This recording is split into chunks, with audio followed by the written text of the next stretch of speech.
You brought up a real important thing that I've covered a lot in the podcast, and I think you know you have to follow your dream and what you want to do, right? Or else your head's not in the game. A lot of people go through life doing what they hate the rest of their life. They retire and then they're done, and they never follow their dream. So I think what you did was incredible. You kept pursuing, you kept working, you kept doing both, right? So I think that inspires a lot of other people that may be listening to this. It's like, you know what, never give up. Because I'm sure sometimes you thought about giving up, right? Especially with the rock and roll thing. Right.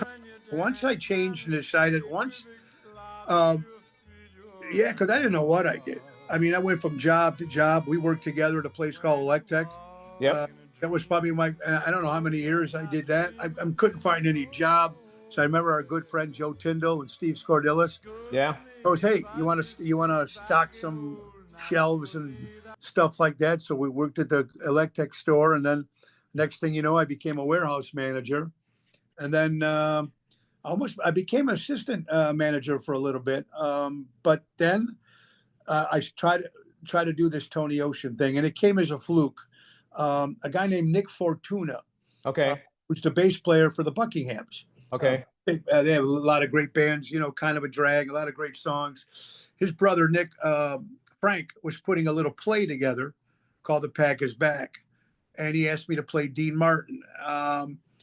So we did it for 6 weeks, and it was pretty successful.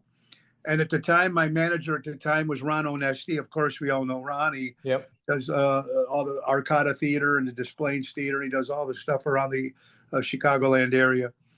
Um, so we were trying to come up with a stage name at the time. Mo Carrara. It didn't work. My real name is Maurizio Carrara, and that didn't work. Nobody can pronounce it. So we were watching Ocean's 11, their movie, with Frank Sinatra, Dean Martin, Sammy Davis Jr. Uh, and Sinatra's name was Danny Ocean. Okay. Well, then me and Ron looked at each other and goes, you don't look like a Danny, Right. more like a Tony. So whatever that means. And we became Tony Ocean.